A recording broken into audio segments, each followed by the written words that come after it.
नमस्ते मित्रों, मैं गोविंद और गोविंद वाणी में आज बात करेंगे टॉक्सिक में यश के रया इंट्रो के बारे में, जो कल 171 सेकंड का वीडियो के रूप में सामने आया है, जिसने फिल्म की पूरी दिशा साफ कर दी है।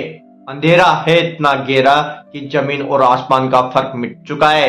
एक कब्रिस्तान दिखाई देता है जहां अभी अभी किसी की मौत हुई है और मिट्टी गिली है, सन्नाटा है और उसी सन्नाटे को चीरती हुई दो बच्चियां डर के मारे भाग रही है और उनको बहुत गम है जिसकी भी मौत हुई है उससे, इसलिए वो पीछे पलट के भी नहीं देख रही है। अगले ही पल बहुत सारे लोग हाथ में बंदूक लिए और गेट पर एक स्टिकर लगा रहे हैं। इतने में एक पुरानी विंटेज गाड़ी आती है, एक पेड़ से टकरा जाती है इतनी शांति से जैसे कि कोई कुछ हुआ ही नहीं, और दरवाजा खुलता है। एक आदमी उतरता है, हाथ में बोतल लिए, चेहरे पर कोई भाव नहीं। वो झुकता है, जमीन में एक माइंड सेट करता है और बिना देखे चल देता है।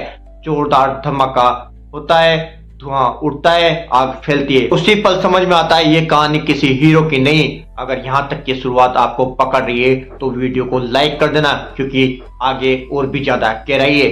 अब सीन बदलता है, एक कार के अंदर अंधेरा है, वहीं एक आदमी और एक फीमेल के साथ है। ये रोमांस नहीं लगता, ये खतरनाक सुकून लगता है, जैसे दोनों जानते हैं कि बाहर की दुनिया उनके लिए नहीं बनी। फिर आदमी कार से उतरता है, हाथ पर एक बाज का टैटू है जो बताता है कि उसकी निगाह पूरी जमीन पर है, सब पर है। फिर वो अपने कपड़े पहनता है और आगे बढ़ता है, पूरी तरह अंधेरे में, कदमों में ठहराव है, चेहरे पर स्वेग है, और तभी वो चेहरा साफ दिखता है। अब वो सिर्फ आदमी नहीं, अब वो रया है। हल्की सी मुस्कान, आंखों में आत्मविश्वास, और वो लाइन आती है, डैडी इज होम। यहीं से असली फिल्म की कहानी शुरू होती है।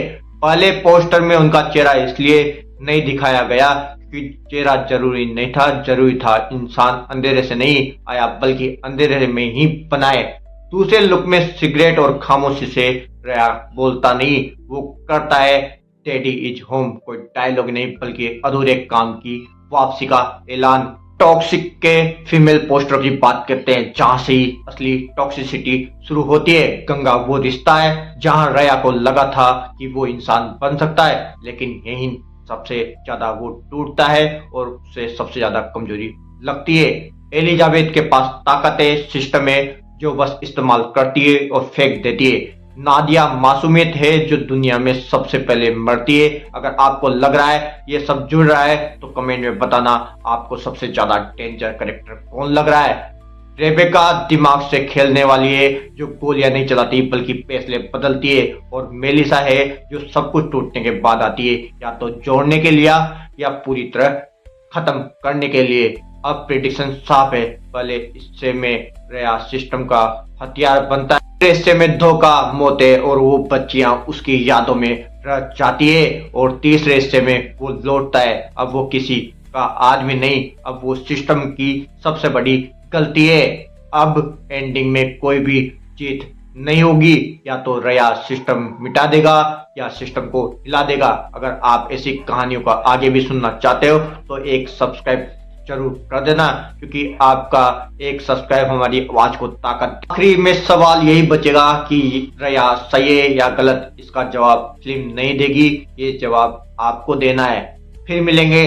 जय हिंद, जय भारत। कोई गलती हो तो कमेंट में जरूर बताना। धन्यवाद।